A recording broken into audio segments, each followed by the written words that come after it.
We're back for episode 4 of Cardboard Cynics, and we continue. So here is your latest update. There has been no additional update on anything involving Snipe.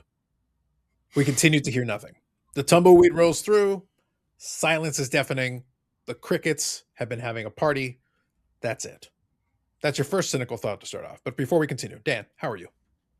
I'm doing well. I'm excited for this episode because we've got some big stuff to talk about, and we're up to 4.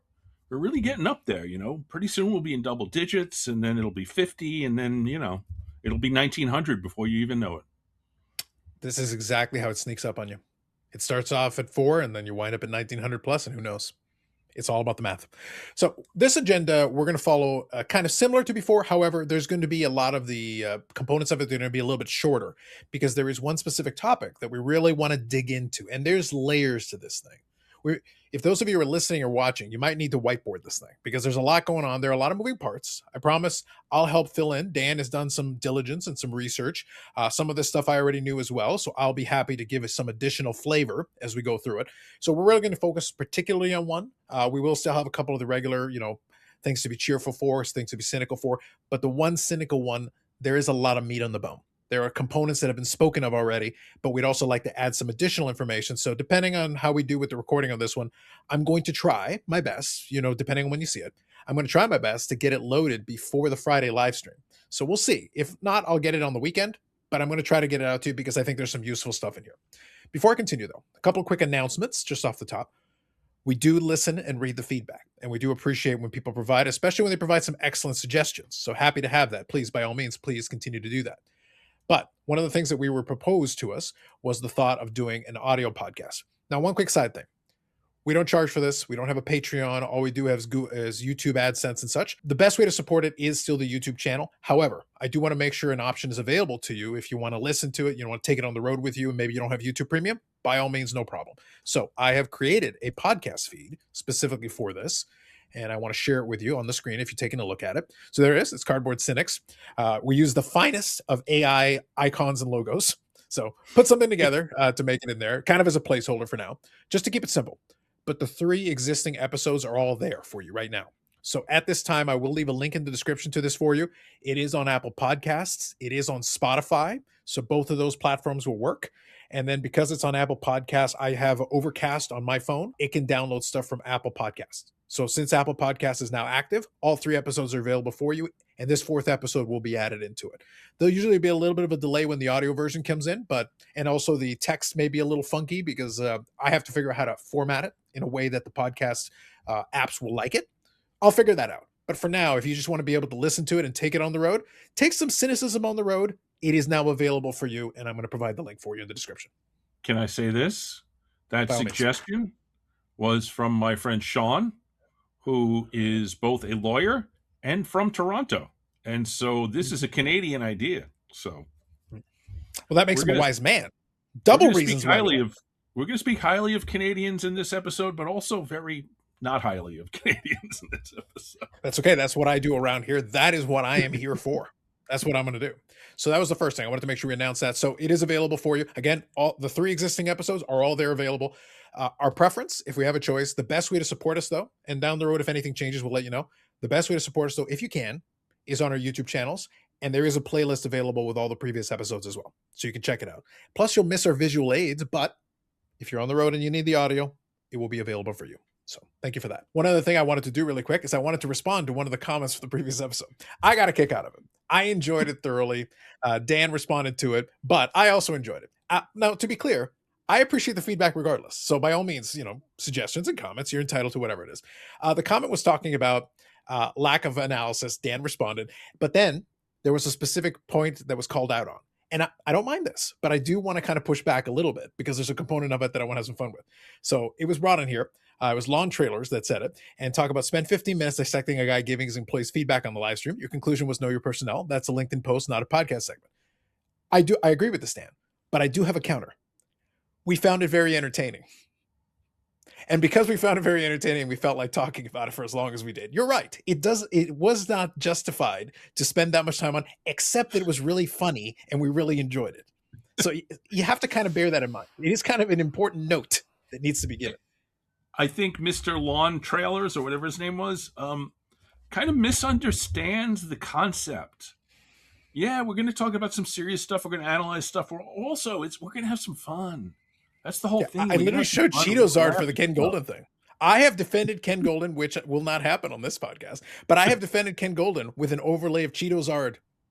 I feel like that set the tone, Dan, and I set the tone very early on this. But I appreciate the comment, but I also want to add one more thing. The last portion of it I think was also interesting, and I want to quickly mention it here. Meanwhile, the actually interesting question. So this is the interesting question here. Whether YouTube hobby content can sustain itself as a business at all, given the niche audience sizes, got about 30 seconds of airtime. Now, I'll go back to what I said a moment ago. The first topic we actually had a lot of fun with. But I'll tell you, Dan, the reason why the second topic didn't get more airtime, it's actually a very simple topic. It actually doesn't require much more than 30 seconds of airtime. The answer is can it sustain itself? Yes. Will it require a ton of work, legwork on your part, given the smaller audience sizes? Also, yes.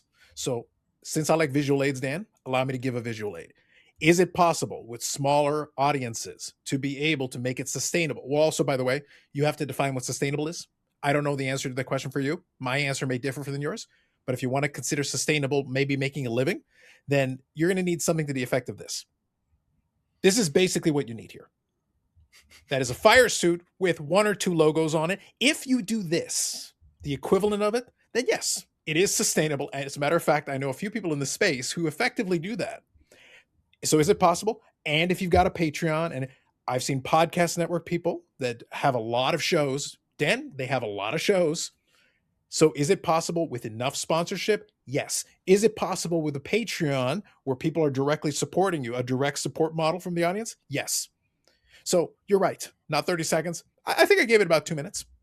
So there you go. Yeah. You're welcome. Happy to help. But it's not a complicated topic. It's actually a very basic topic. The answer is yes if you get enough sponsors. Yes if you get enough direct support. Otherwise, Dan, the answer is no. There you go.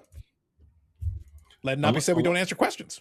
Unless you're not doing it to sustain yourself or make money, then it doesn't matter, right? No, Dan, I'm not going to fight them. If they want to send money, I'm not going to fight them. I'm just saying that sustainability is a relative term and it will require a lot. All I'm saying, it will require a lot depending on your definition.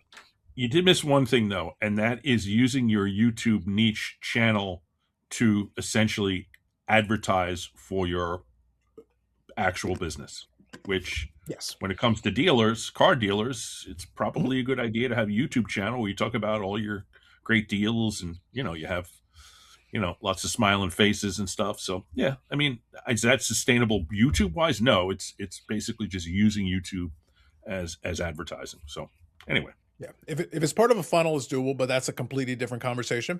That means you've got a business that is the money maker, and then the social media is the funnel to help the business. Yep. So that's another circumstance. So there you go. All right. So before we get too deep into the cynicism, so Dan, I'm going to give you a choice. Obviously, we've got the cynicism, we've got the cheerful.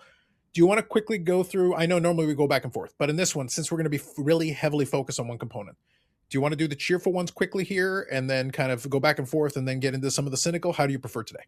Yeah, we can do that. We can start with the cheerful if you want. You are the home team, so I am, but I as a good host, I would like to offer the option. I think we focus here because I think the back end of this, there's enough of us that we're going to go into that I really want to give it some proper time to be able to really focus our attention on it. So hopefully you folks enjoy. I will also try to include links to a variety of different sources.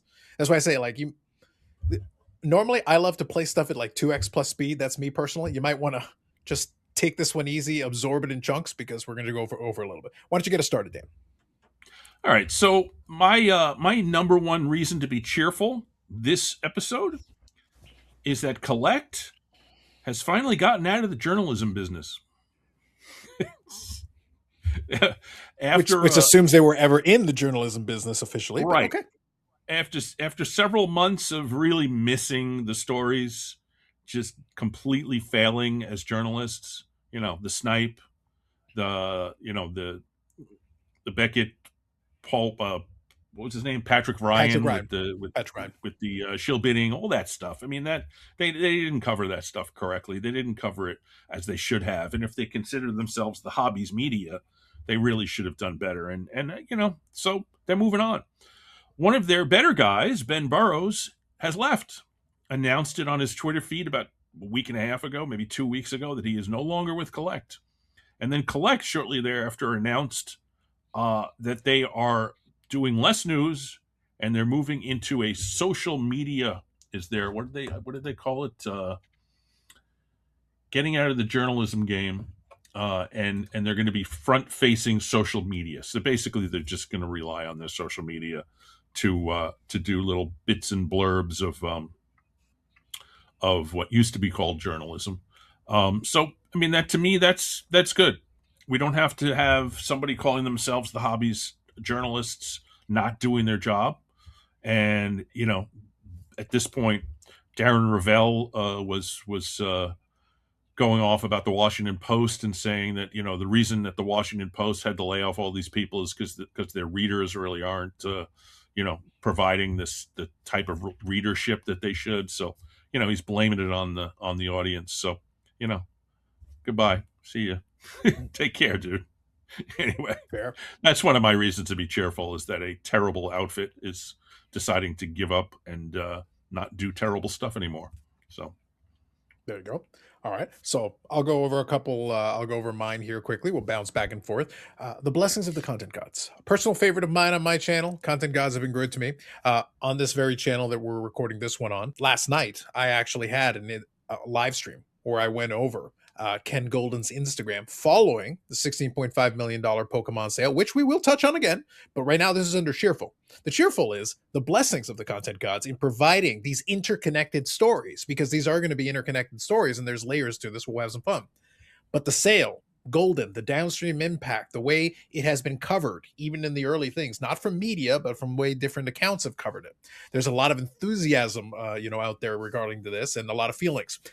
I wanted to talk about the Ken Goldin Instagram because I felt like as a standalone thing, I wanted to talk about that specific piece and how Ken himself decided to present it, how he answered questions related to that. And I think it's illustrative. I will leave a link in the description. And I had a little bit of fun with the live chat a little bit. I could have recorded it as a standalone thing, but I thought, you know what, it's getting kind of late. But at the same time, I was joined by a couple of dozen people who did also participate a little bit and give some thoughts, which was great. So had a fun reaction live stream out of it. I had a good time with it and we talked about it. But Ken Goldin is a character of the type where this is a great opportunity to get an insight, because again, he did this voluntarily. Nobody put a gun to his head. Nobody was out there grilling him with questions. He was literally facing a chat of his own creation on his own Instagram. And the response was very entertaining. So that is something to be cheerful for. I totally agree. So I'm going to combine my cheerful 2 and 3 together because they're kind of related. I put it down. What did I write down? I wrote Carlos's Hall of Fame vote barrage. My friend, you might get in. You might actually. I think it's going to be uphill. I think the numbers are going to have to. There's a lot of connected links, but we'll see. There's a little bit of an uphill battle going, but we'll see. Getting a lot of votes. Some votes from places, and we talked about this. I'm not going to name people, but some places that I didn't expect them from, and other places. Your friends of yours, people who you've known for years, certainly. But I feel like the numbers might be there, and so you, sir, should start getting your speech ready, and Eric better start cleaning those kazoos because I think it might happen. There you go. And so my third reason to be cheerful is related. I have decided that Ray from Philly has been cloned because Ray from Philly is doing the Hall of Fame, the YouTube Sports Card Hall of Fame, the Basketball Card Hall of Fame, the Football Card Hall of Fame, the Baseball Card Hall of Fame. And now he has, again, organized a get-together in the Philly show, which is coming up in 2 weeks, in March 7th. And I asked him on a recording about this. I said, he's like, I live, sleep, and eat YouTube. So I'm like, okay. So shout out, as I have done for most of my cheerfuls. My third shout out is to a person or persons who I think deserve a shout out. And my reason to be cheerful is that Ray from Philly exists in this YouTube space and does so much stuff. and he's a good guy, and I've gotten to know him pretty well, and I think it's worthwhile to shout him out because he's doing a lot of stuff and you know thankless tasks to a certain extent. Counting votes and Mm. putting together things and all that stuff. So that's my third reason to be cheerful. So I'm ready to get cynical when you're ready. All right, so I'll quickly finish off. Also, thank you to Scotty Tradition and Brad, who also are working hard on that thing, and kind of related to it. The entertainment value I've been getting from the whole YouTube Sports Card Hall of Fame thing. The votes and people hemming and hawing, and oh my God, there aren't enough slots, and I don't want to hurt anybody's feeling.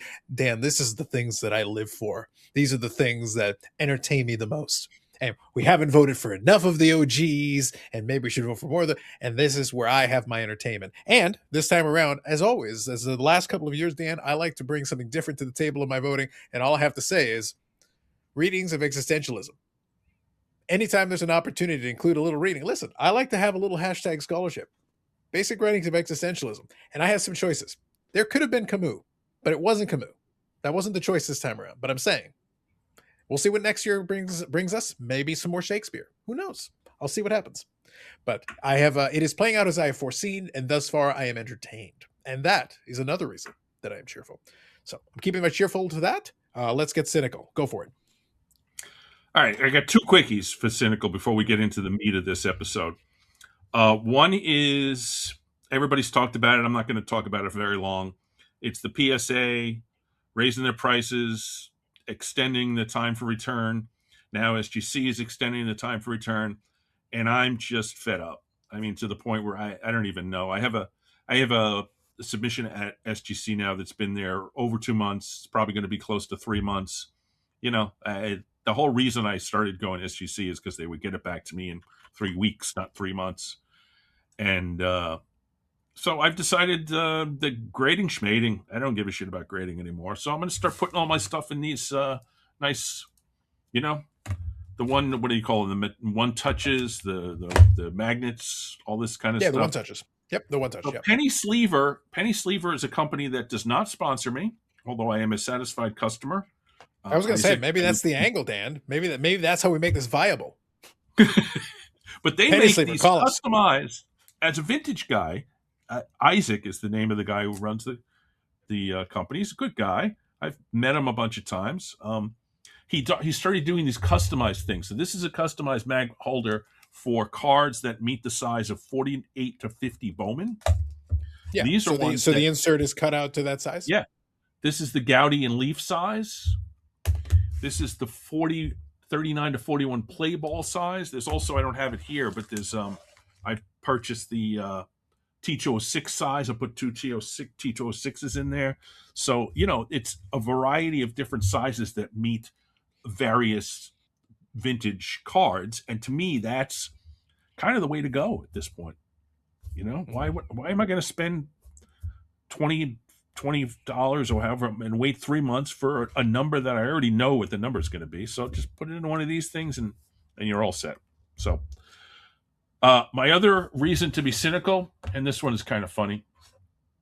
Before Dan gets to a second reason to be cynical, the second reason is brought to you by Call Us Penny Sleever. Just saying. You could have that. That could be yours. What just happened there, that could be a thing. Just letting you know. All right, go ahead. Give us a second one. Second reason to be cynical is good old Jeff. We haven't talked really much about Jeff. Jeff had a year or two ago the whole Lewis Taint incident where he was going through, and he did this multiple times, where he would open up old vintage packs or cello packs or boxes or whatever, and he would start like reading off the names of the players, and he would invariably get like half of them wrong, some of whom were like famous people. And of course it led to the Lewis Taint incident, which shall live forever and which has become a meme, to the point where Jeff now opened up a box of 1981 football and didn't pronounce any of the names. He would, he came up with like, when Lawrence Taylor came up, he would say that, the obvious ones, but he doesn't pronounce the names anymore. So I'm cynical because, dude, you're in the hobby. you're supposed to know the names of the players of the cards that you're like, bringing up on your show. But anyway, so he went through a whole 1981 box. He had done his research, which was good. He knew like the important rookies, the important players, but he missed one. He went through Dan Hampton. He just blew right through it. And Dan Hampton rookie card is apparently a pretty good card from that set. But anyway, reason to be cynical. Jeff doesn't read the names of the players anymore because he doesn't want another Lewis Taint incident. I happen to think the reason that Dan is saying it's cynical is because he's been beaten down by the peer pressure and the negative. Words are hard, Dan. Words are hard. Names are almost words. They're hard. Fair enough. All right. So let me get into a couple of these quickly. I'll kind of put the two quickly together. That's why I say the main focus I want that to be on the last one because there's a lot there. And like I said, we're going to go back and forth and we'll contribute towards it. So really quick, speaking on kind of a general theme I've already touched on is the need to justify. There's a lot of ways that the need to justify can manifest itself. So I want to use a specific example. I was actually watching the most recent Cut the Nonsense episode. So the good news, the guys have been fired. So that's good news. That's a reason to be cheerful. There's a bonus one for you. They have been fired. They're still employed. So they went on and did their live. And Joe, he was feeling himself. He was very excited. He's vim and rigor. Stay of execution means he's coming at it with new vigor. That's good. So anyway, they were talking about Shohei Ohtani. Now, I'll just say this, Dan.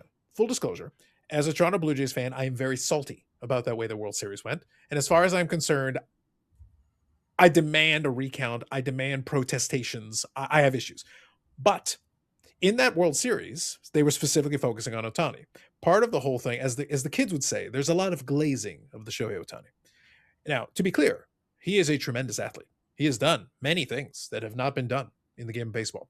But I'll tell you, Dan, as someone who watched every second of that World Series intently, Shohei Ohtani is not the person I was afraid of. Yamamoto is the one that basically, cost me that World Series. I'm saying it cost me that World Series. As far as I'm concerned, if Yamamoto had been run over by a car, they would have killed those guys, and it wouldn't have even been a contest. Shohei Ohtani or not.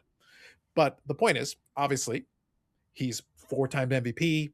He's solidifying his overall stance. He's moving himself up the echelon. But in order to try to make this point, Dan, it wasn't enough just to say how much they thought of Ohtani and how great he was. In order to do it, you have to dismiss Mickey Mantle. And literally, Joe is sitting there with a straight face. He's sitting there going like, how are their numbers together? And Danny Black is sitting there going like, well, the rate, he's doing this. And I'm sitting there like, who cares about the rate?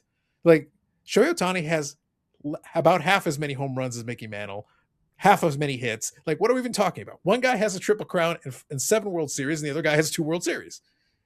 To be clear, he wasn't the danger in that most recent World Series. He helped. He contributed. He was very important in a lot of things he did. But he wasn't the reason they won. Again, may I emphasize, go watch Yamamoto again. Yamamoto. They had one of the worst hitting performances in the history of the World Series for a team that actually won.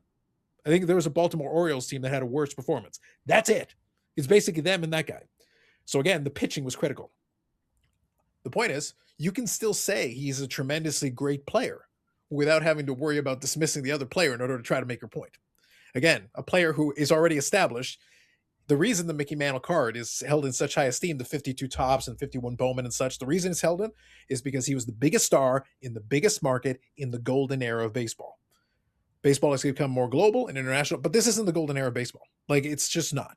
It's still very popular. It's grown globally, but it is not as popular as it once was. More money is funneled into certain categories. So Orlando was also on that show, and he did add that, hey, if you want to focus your attention on it, then maybe focus on some of the higher end Ohtanis. They could perform extremely well, especially if he continues to build more accolades. That is a sensible take. But they were waxing poetic, Dan, about the 2018 Topps heritage, of which there are over 8,000 PSA 10s. Like, calm down.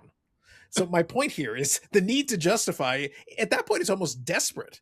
At least pick a rarer card if this is the angle you want to go with. Like, it's a nice card. The 2018 Topps heritage, for people that don't realize, is in the design of 69 Topps. Ohtani's got a nice picture on it. It's a perfectly nice card. We don't need justifications to wax poetic about this. And if you want to make the point about how much you like the player, then just tell me about what you like about the player. Make your point. But don't compare him to a guy who has nearly twice as many stats in almost every category. He has a triple crown of which he doesn't have, and 7 World Series to 2. Like, there is no metric in which Shohei Ohtani's a bigger star today because of the things he's done. But in the 1950s, Mickey Mantle was right at the apex of baseball at its most popular time. Just Okay. saying. All right. Second one, quickly. Hobby communication. Still atrocious. Our friends at ComC finally did a blog. I'll include a link in the description for you. I'm keeping this part short. They're making vague allusions to streamlining operations, which they've needed to do because both the processing times have slowed down and the shipping times have slowed down. Their biggest issue is they haven't been talking to people, telling them why, giving them, hey, by the way, we're having some challenges. Dan, I know a couple of folks that work in the Canadian office, and I've had some conversations with them, and these are off the record conversations. I had conversation with them. I understood where they were coming from and what their challenges were. I said, as part of the conversation, since this is off the record, I'm not going to share anything that you're providing to me. I'll take the information and note it. But at the same time, my suggestion was, this is the kind of thing that from your guys' perspective, the PR arm, you guys should be getting out there and filling in the blanks. Otherwise, people are going to fill in the blanks for you, and you might not like the answers they provide because they're going to run into speculation town all by themselves, and you're not correcting them. You're not filling the void with anything. It's going to get filled one way or the other. So finally, they say this. This is kind of the bare minimum. This communication should have come out months ago. It's a good starting point. At least it gives you something. Hey, we're acknowledging that, yes, things have slowed down. Yes, we're working on it. We're committed to try and fix this. Give us some patience. Give us some time. Give us some grace. The fact that they took until just now, when this has been an issue now for months, to finally say something is indicative of this hobby has this problem. They're not the only ones. I'm using them as an example, but this is a reoccurring problem in this whole category where we just don't say anything until we're basically forced to. Yeah. Well, I pivot back just for like 30 seconds. Yep. SGC has been way behind in terms of their return for at least since the fall, and they just announced it officially and changed the website. So yeah, their communication sucked for about 6 months. Mm-hmm. Oh, 4 months, whatever. Yep. So we're 28 minutes in. Time to get to the meat and potatoes here. Mm-hmm. So the $16 million Pokemon Pikachu illustrator, whatever the hell that is, I don't know. And then, before that, the Logo Man, Jordan, Kobe Bryant card. There's the two most recent record sales. Bring up a group of characters who are interesting for any number of reasons, but on the cynical side, they're interesting because of what's happening, I believe, behind the scenes that nobody's even talking about. So the through line between, let me say, the 5 people we're talking about Shine, who I don't really even want to talk much about, a gentleman with a criminal past who somehow or another is now worth $70 million. But more importantly, Kevin O'Leary is important to talk about. Ken Goldin, Logan Paul, and the purchaser of the illustrator card, AJ Scaramucci, AJ Anthony Jr., Anthony Scaramucci's son. Mm-hmm. And one through line with all of these guys is crypto. They all have a past in crypto. And in particular, a crypto company that committed what is now recognized as the largest financial fraud in the United States history. That was FTX and Sam Bankman-Fried. Kevin O'Leary was a spokesperson, a compensated spokesperson for FTX, friendly with Sam Bankman-Fried, and was, I think, an investor and, like I said, a spokesperson. Anthony Scaramucci was invested to the point, not invested, but was given money to the point by FTX to essentially introduce Sam Bankman-Fried to political people and business people. And Scaramucci basically took him on a whirlwind tour of different places to introduce him to potential investors. To the point where Scaramucci is now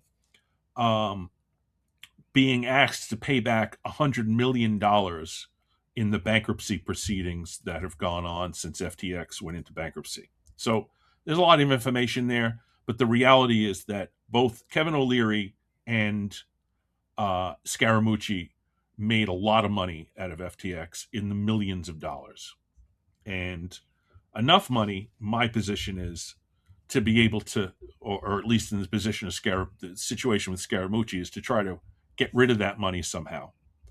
And if you're investing $13 million or $16.5 million in a sports card or a TCG card, that to me offers a opportunity to launder money that you shouldn't have, or that you are going to have to give back if you don't get rid of it.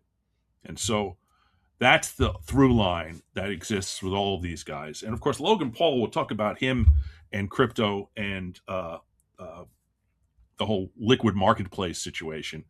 But Ken Goldin, who I think is more of just a clown prince here, and more of just a sort of the guy who, I don't think these guys really, I think he's not really the driver of this, but Ken Goldin happens to be the one guy who introduced crypto as a way to pay for cards, in the sports card realm. So he's got a crypto connection too. But Logan Paul had his own thing called the Crypto Zoo, which went under. Yep.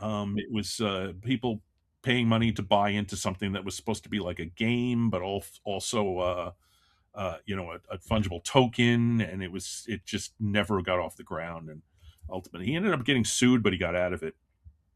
But then he got involved in something called the liquid marketplace, which was established in Toronto. And the liquid marketplace, it was basically straight up fraud.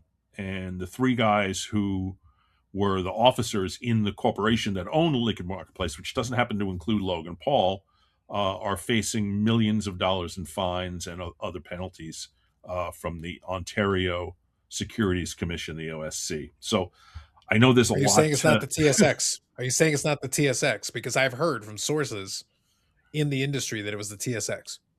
Kenny, my boy. Kenny. It was Kenny. he said TSX on it. I had to poke a little fun, Dan. I'm just going to pause you for a second.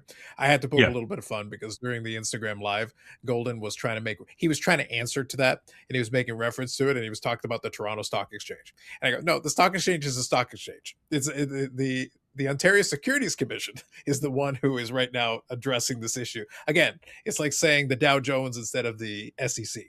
They're two different things. Just to be clear. Yeah, so I think it would be a better comparison would be like the New York Securities Commission, because Ontario is a province. It's not the entire country. It's not the SEC is the entire country. Of course, these are two different countries and with different governments and different laws and stuff, but not terribly different in terms of like the effect of it.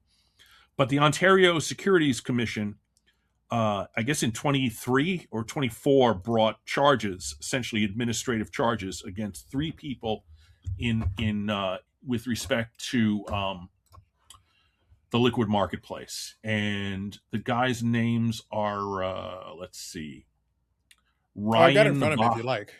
I got it in front of me. Oh yeah. You have it in front of you. Yeah. Yeah, I can show it here just so that we're all on the same page. So I'll show a quick image related to that. One other thing I'll add from what Dan's talking about: while the Crypto Zoo, while some of the things have been settled, there's still some ongoing litigation related to that. And Logan Paul has been challenged by some folks, and he's got some lawsuits where he's trying to push back against some people who have questioned him on that. So there's still some litigation related to the discussion, the conversation to it, individuals that are still looking to get compensated, and also people that investigated it. If I have the chance, Dan, I'll actually see if I can grab a YouTube video from a Coffeezilla. I remember the name. Thank you. That was what I was looking for. Coffeezilla. So he did an excellent breakdown on a lot of the components of it. And currently he is in litigation with Logan Paul in relation to kind of his coverage and what he did related to it. So there's still some stuff circling around it. The Crypto Zoo thing, Logan Paul hasn't completely extricated himself from it because it's still attached to him in addition to his other controversies, but it's one of many. But the Crypto Zoo doesn't really have anything to do with the Pokemon, but it's his history. Yeah. And it's his track record at this point. Yeah, Logan Paul is not the person who bought the card in the Goldin auction. It was Scaramucci's son, and we'll get to him in a second. But so the money, the 16.5, whatever it was, that went in to buy that particular card, is my position is I have questions about the legitimacy of that money. The same way I have questions about the legitimacy of the 13.9 million that went in to buy the Kobe and Michael Jordan Logo Man auto card. Um, because money laundering in the hobby is the hobby's dirty little secret. And I think it's something that people don't think much about. Let me go back to that. Let me just finish what I'm saying right now, but we need to go back to that for a second. And Sure. money laundering in the hobby is something that I think needs to be looked into more. And in this scenario, it seems to me to be obvious. So what you have here is the Ontario Security Commission, which is similar in the United States to the SEC or like we said, potentially the New York State Security Commission, has brought a civil action, essentially an administrative action against Liquid Marketplace, Ryan Bahadori, Amin, Nick Dell, and Dennis Domazat. Ryan was the CEO of Liquid Marketplace. Amin was the CFO and COO, I believe, and Dennis Domazat was the accountant, basically. And we will put it in the description. There is I believe a 12-page list of essentially what the intent to prove. And if you see here, the hearing date is June 18th, 2026. So this thing is still going on. And if you look at what it says in person via video conference. And that video conference, by the way, is available to the public. I may actually watch this thing. It's what they call an enforcement proceeding and merits. What merits means is that they're making a judgment on like what happened and, a hearing on the merits of the cause of action that's brought by the Ontario Security Commission. Logan Paul is not listed here because Logan Paul was not an officer in the corporation. He was an investor, a founder, but he is not in this proceeding.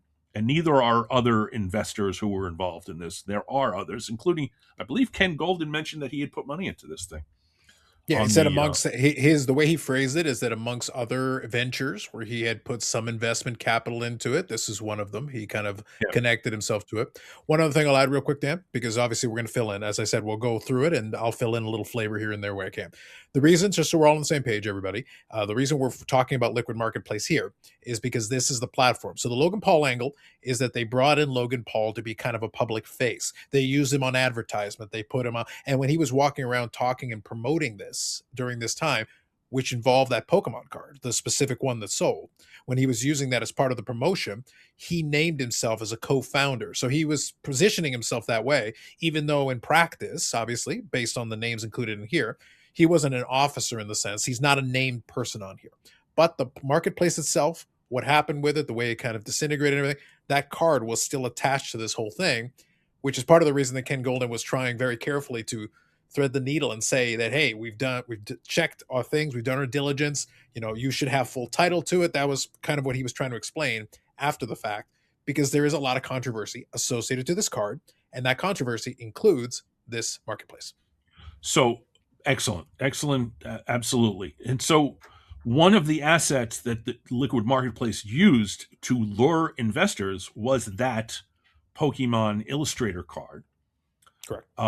There's a claim that they gave some money back to some people, but I would refer, and if you could link to it, what's his name, the Pokemon guy, Rattle Pokemon.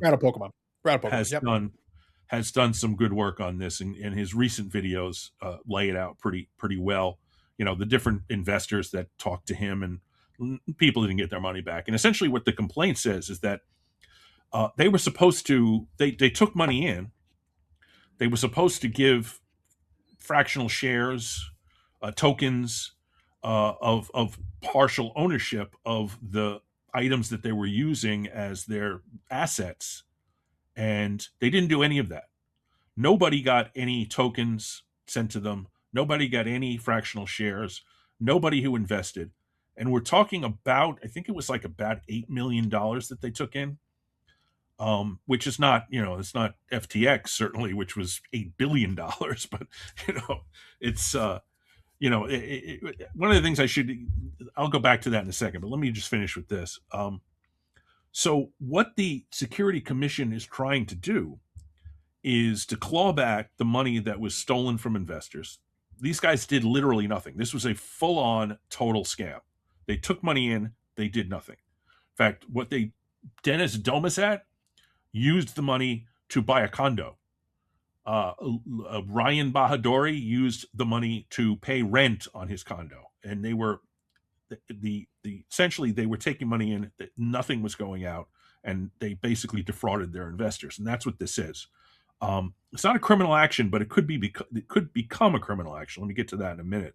So the enforcement is seeking to get money back from these guys that was taken from the investors unlawfully.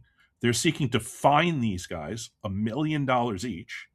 And they're also seeking to eliminate their ability to own securities, to be an officer in a corporation. They're losing all sorts of licenses and stuff. So this is serious, serious consequences for what went down in Liquid Marketplace.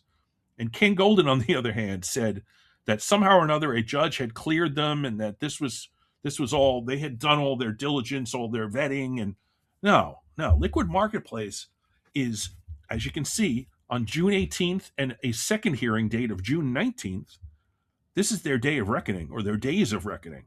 And if this goes down as I expect it to go down, these guys are going to get hammered.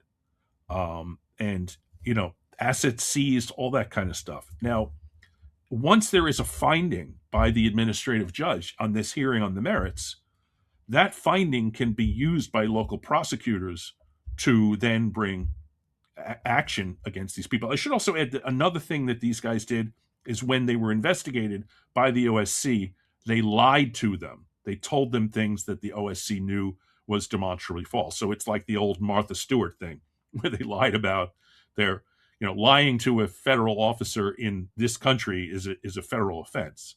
I don't know if lying to the OSC is a crime, but it's certainly something they can use in their enforcement proceeding.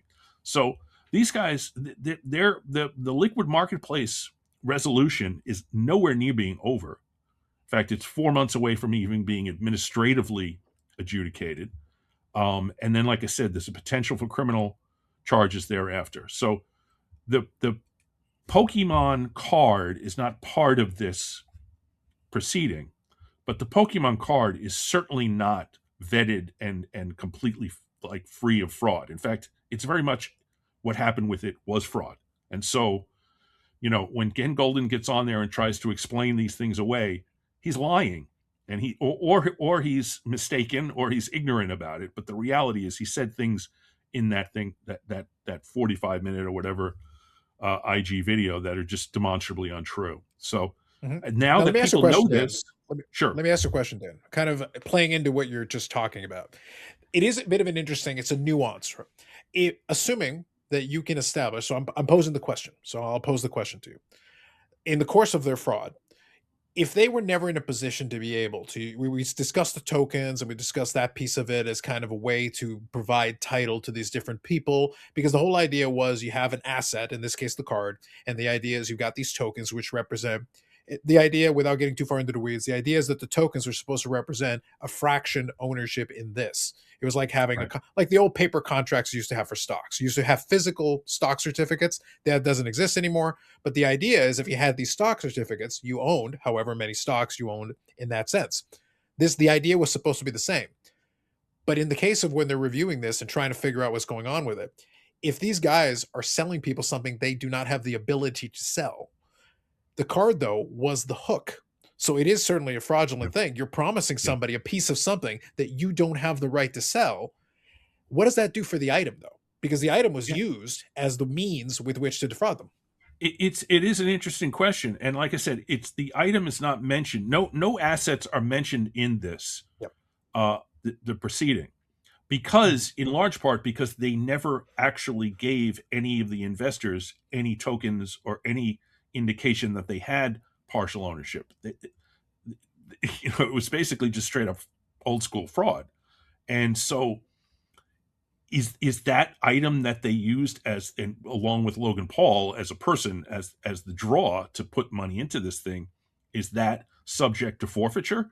If it was in the United States, I would say yes. I don't know whether that's the case in Canada. It should be, because United States and Canadian law both come from English common law, other than the statutes which are based on that, but it's similar legal systems in essence. But the reality is that this should be an item that they can claw back some of the money and sell it and give it back to the people who were ripped off by these guys. So I think it should be that it should be an item that is subject to forfeiture. Whether it is in this case or not, I don't know. But again, the fact that it's a question, the fact that you can ask that question and have it be an actual question that has, that is subject to, a decision that needs to be made by the Canadian authorities, means that no, this is not clear title at this point. The fact that Goldin sold this in an open market, to me, is just outrageous, given what happened to these people and the fact that the proceedings are still going on. Nothing's been decided, and in fact, it could get way worse for Liquid Marketplace and their officers. Mm-hmm. I think that's fair. So it's important. Reason I wanted to pose the question, it was the reason it's important, is that there's still a lot of murkiness here. It's a worthwhile question to ask. We can ask the question, and we can leave it open to other folks. And if someone's out there as a lawyer or stayed at a Holiday Inn Express last night, you can certainly give an opinion. But it's still going to be open to it. But it is interesting because you've got a situation where the people themselves believed they were buying, whether legally they actually had the ability to do that or not. They believed they were buying into something. They thought they were getting something for their money. And even in the correspondence where Logan Paul obviously was pushing back during this whole thing, because obviously it's a high publicly visible thing that was happening, the sale and everything related to it and all the media coverage. So it's not like you were hiding it. You were trying to promote it to everybody. The reality is, in Logan Paul's responses to people, he used the justification that, he had quote unquote bought it back. So there is some kind of contract involved in there where presumably they had access to it. But then his correspondence, he's trying to tell everybody, oh, well, I gave them the money. And then obviously it's on them to distribute it. And then there was a website that some people could try to access, and they presumably tried. Like I said, I'll include the Rattle Pokemon video so you folks can get some of those details. Yeah. And presumably some people were trying to get some money out of it, but really weren't able to access it. All those issues related to it. But again, it all stems because the hook was this card. It was partial ownership of this card. So it's in dispute in some way. It is a controversial item to try to own at this point in time. So the Liquid Marketplace is one big part of this. The other part of this, like I said, is the FTX, crypto money, potential money laundering. I'm not saying anybody money laundered, but it's out there as a possibility. So the interesting thing about it is, if you could pull, and we'll get a little funny now at this point, because the guy who bought it, AJ Scaramucci, the son of the mooch, so to speak, was at Goldin's headquarters when it went down, won the auction. It's just, so many people are asking questions that are like, is this guy in on it? Was this whole thing set up? Whatever it is. And we're supposed to believe that this guy, we'll hear him talk in a second. We're supposed to believe that this guy is this gazillionaire who could just come in and bounce down $16 million and just do his thing. But yeah, why don't you play it now? Let me just listen to this guy. All right. So I've sped it up slightly just for our sakes here, just slightly, but we should be able to hear it okay. The world, scarce assets. I mean, if you look at money, what is money? Money is just trust inscribed, right? A $100 bill is actually worth nothing. It has no intrinsic value. And yet there's a $100 bill right there, and somebody would take it as a medium of exchange. And I think collectibles as a store of value asset, it is fascinating. And I think there's going to be just a lot more momentum in this category. So you feel like it's just the beginning? I really do. I think it's just stop. How much of what is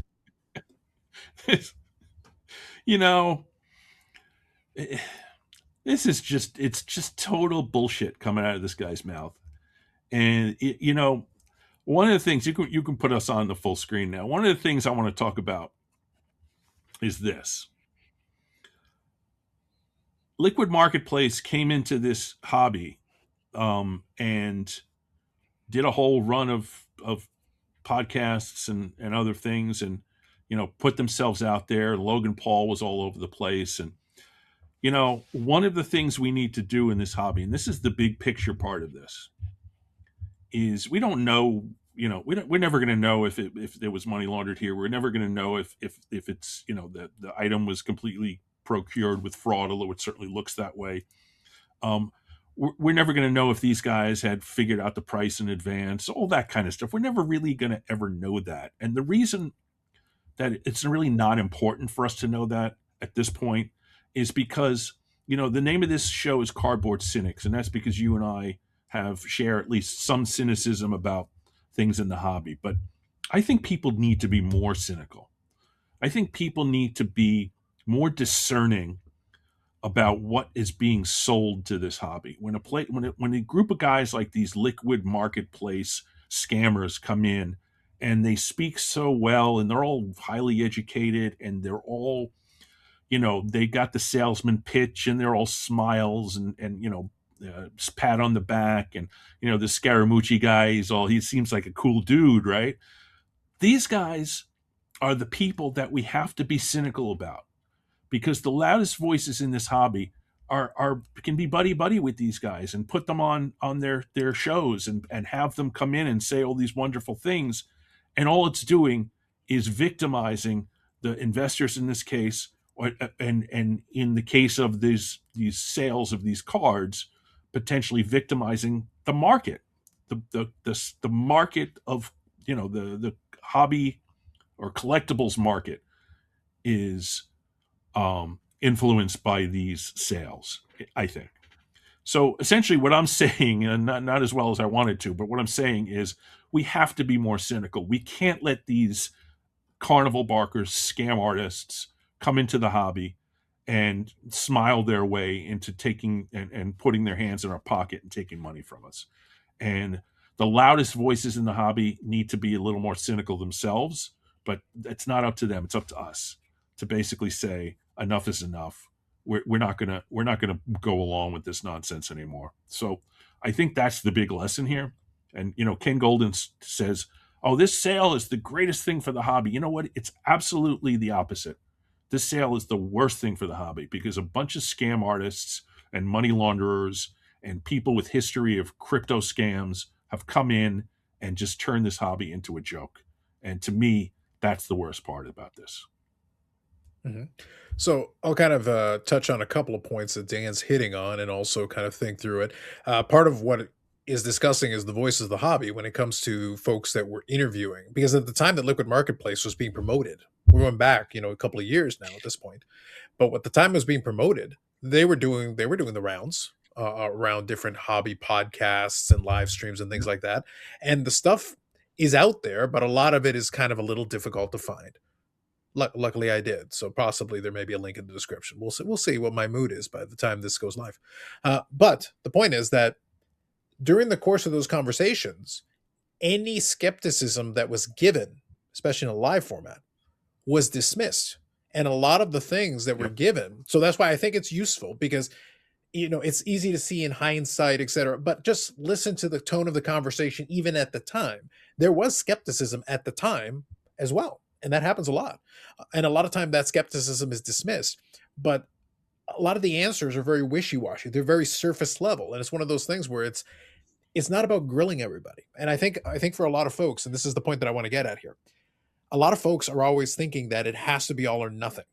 You either are putting the heat lamp on somebody, tying them to a chair and demanding answers, or you're acquiescing and literally just being a promotional vehicle for them with no pushback at all. And I feel like there's room in the middle there. Like there is room to be like, look, I'm not going to beat you up here, but at the same time, I need you to answer a few basic questions for me to my satisfaction.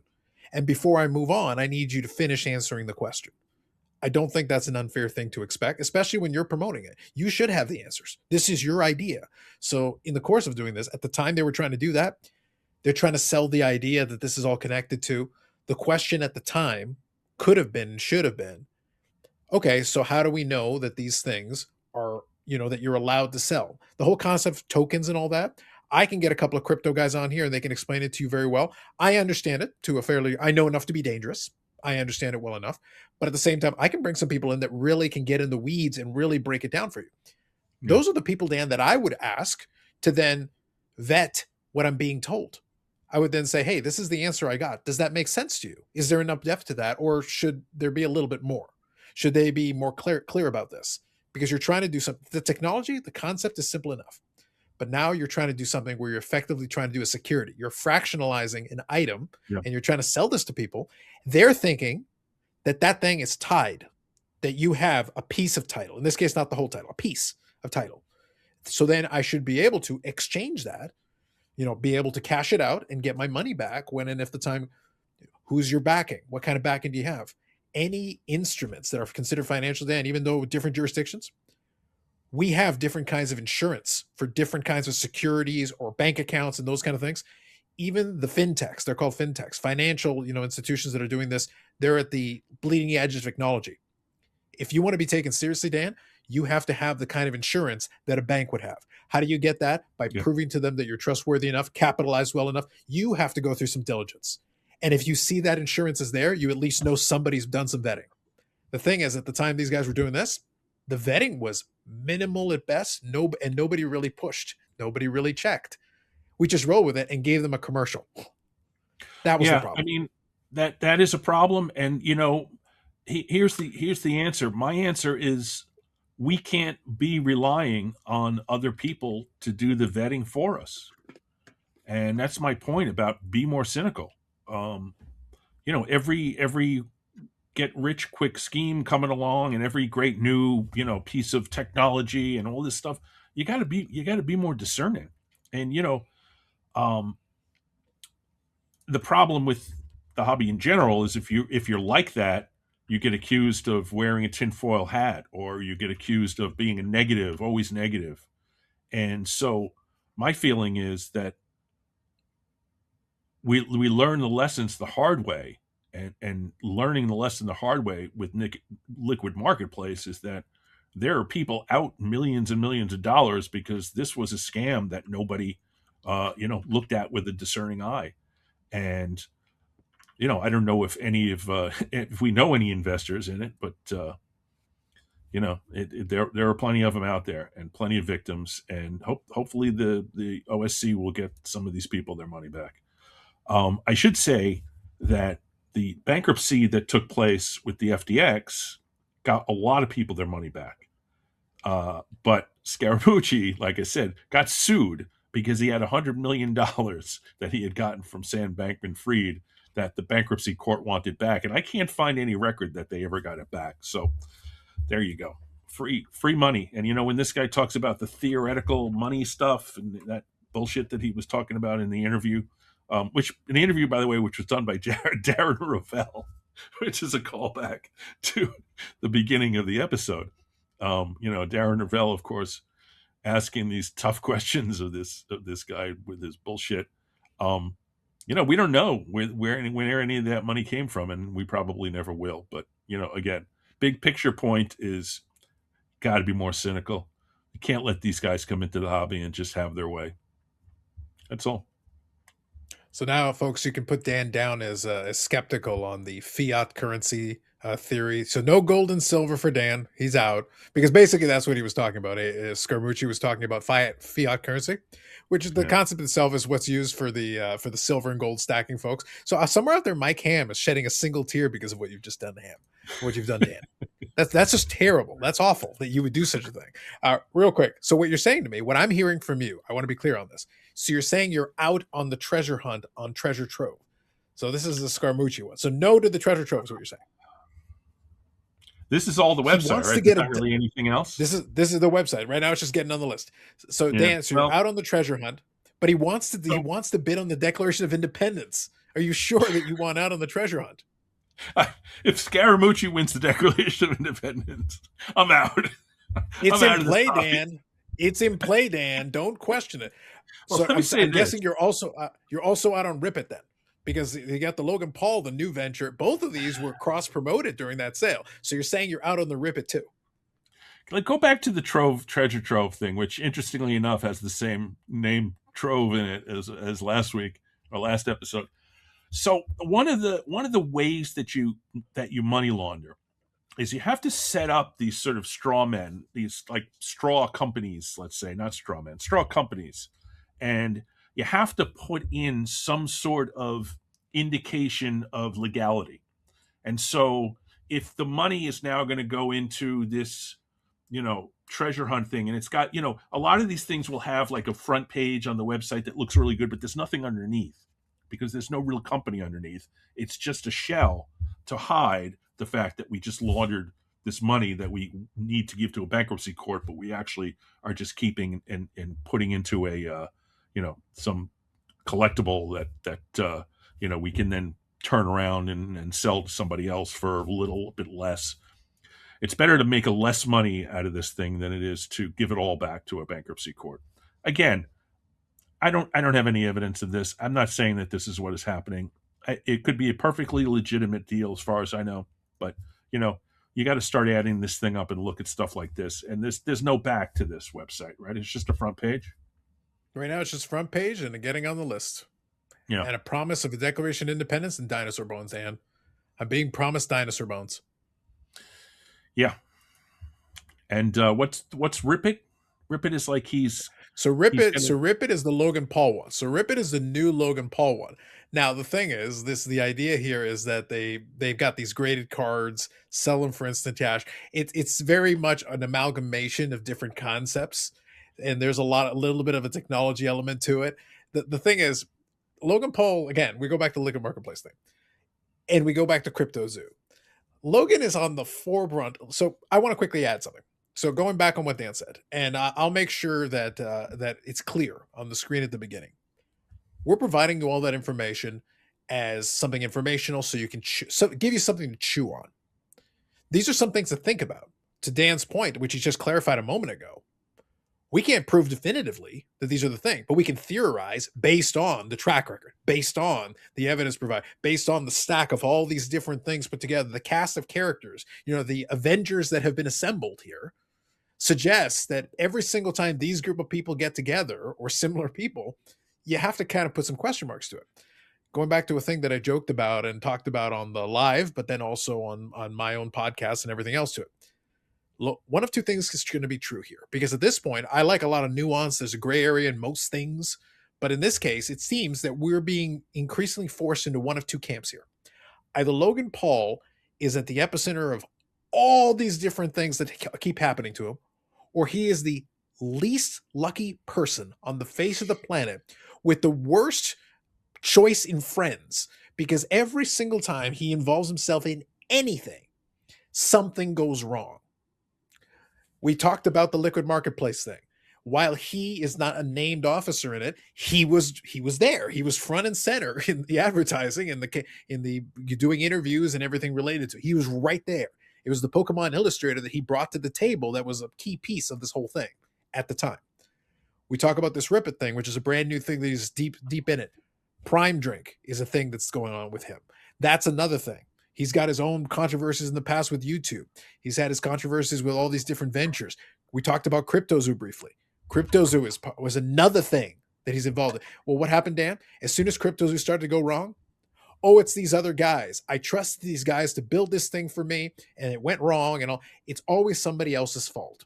So then, what I say to that, it seems that you do not have the capability of vetting, speaking of vetting, anybody for any project you're working on, because it seems like every time you work on something and something goes wrong, somebody around you is it seems that you're surrounded by shady people everywhere you go.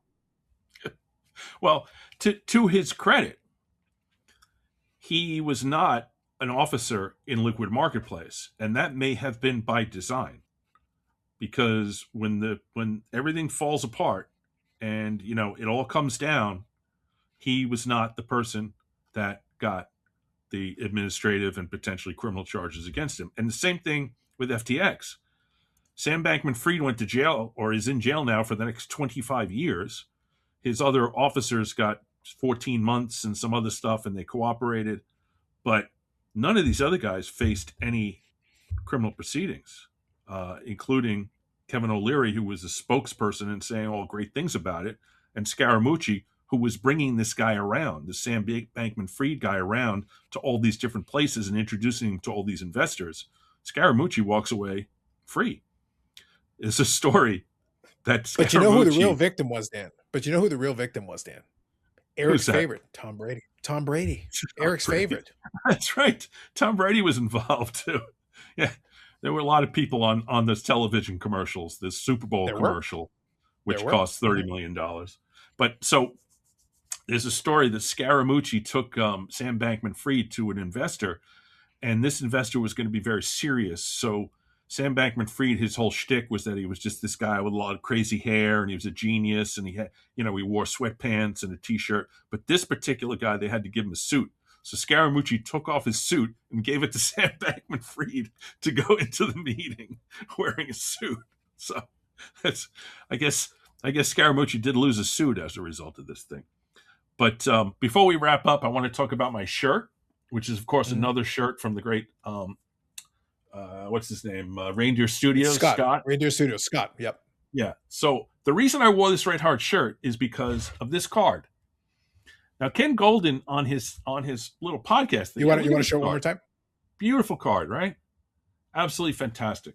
Ken Goldin on his thing said, you guys are talking negative. You can't even afford to come on to, Goldin and buy anything. So I bought this card, and it's not an inexpensive card.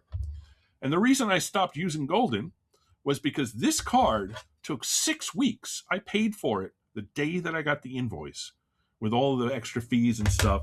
And it wasn't $1,000, but it was close. And it took them 6 weeks to deliver this card to me. And I said to myself, what the hell? I paid you a lot of money. You get me the freaking card in a reasonable time. I get cards from the auctions that I do, buy from these days in 3 days, 4 days, at most the following week. But Goldin,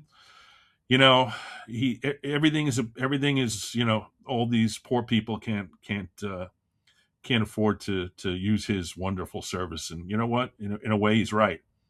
Nobody's going to be able to afford the $16.5 million Pokemon card because we don't have play money to play with, and that's the hobby is unfortunately have to deal with these kinds of things. But be more cynical.